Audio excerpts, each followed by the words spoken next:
Rok 2006 přinesl do 3D tisku velké množství změn.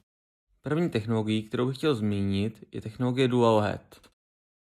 Ve stylu Bumbleup H2D chtějí i jiní tvůrci 3D tiskáren tu technologii zakomponovat do svého portfolia. Momentálně víme o dvou 3D tiskárnách s tímto typem extruderu. Bumbleup X2D a nová neznámá 3D tiskárna řady Bumbleup A2. Někteří výrobci do volby přidávají trseky více. Dalším nastávajícím trendem je QuickSwap Hotend. Využíval čím dál tím víc výrobců. Jak se jedná o kopie původního konceptu od Bumbleup, anebo o nic originálního jako od Creality. U Hotendu ještě chvíli zůstaneme. Dalším nastávajícím trendem je indukční ohřev Hotendu.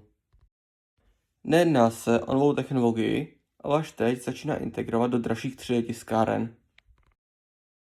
Letošní rok bude vezení multimateriálu. Je teprve první kvartál a i přesto spoustu výrobců vydalo svoji koncepci tohoto nápadu. Každý na to je trochu jinak. Jak více známe jako INDX od Bontecu nebo Vortex od Bumbleup, tak i méně známe jako Flashforge Creator 5 nebo nová koncepce od Movie. A to vše je teprve špičkou ledovce. Ale to není vše.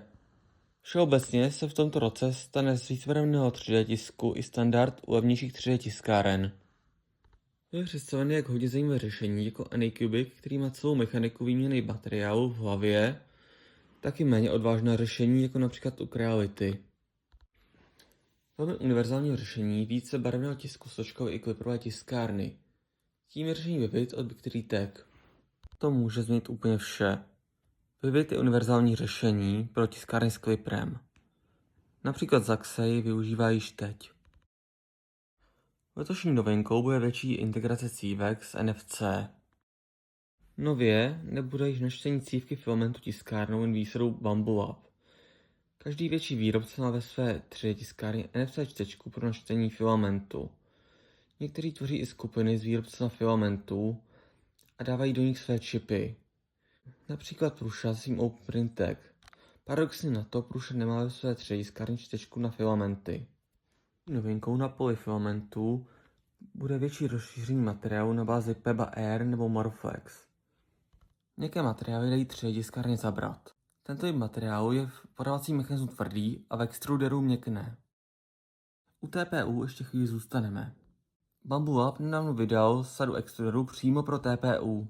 Tato sada je pouze pro H2D, ale rozhodně se můžeme těšit i na sadu pro další modely. Letos se také dočkáme Mix Nasal Size Print. Firmy jako Bumbleup nebo Anycubic na nich pracují pro své budoucí nebo i současné stroje. Například taková H2D o tuhle technologii nebude ochuzena.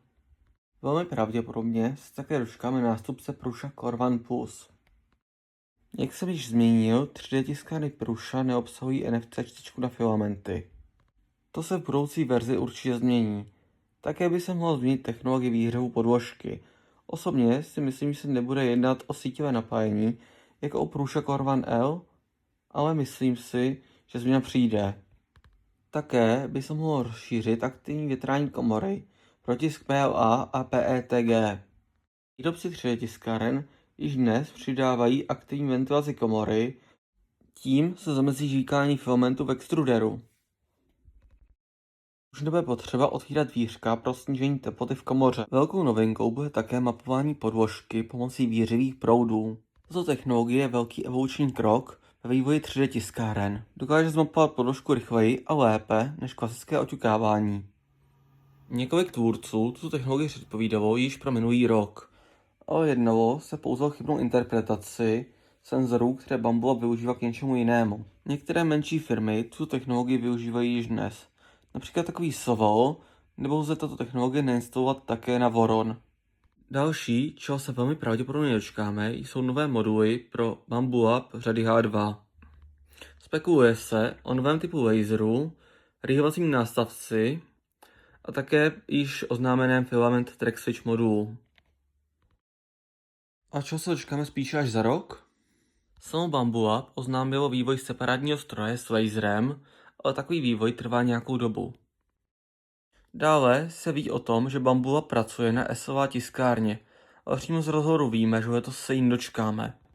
Pravděpodobně letos dočkáme nové iterace Betzlinger tiskárny od Prushi. Prush veškeré síly přemístil směrem na vývoj Codex tiskáren. To neznamená, že s MK řadou konec. Poslední, o čem si myslím, že je spíše vzdálenější budoucností, je plná podpora TPU v AMS jednotkách. I přesto, že Bamboo Lab již vytváří moduly pro TPU, nejedná se o AMS. Jestli jsem něco vynechal, nebo máte na budoucí vývoj 3D tiskáren jiný názor, nezapomeňte se podívat v komentářích.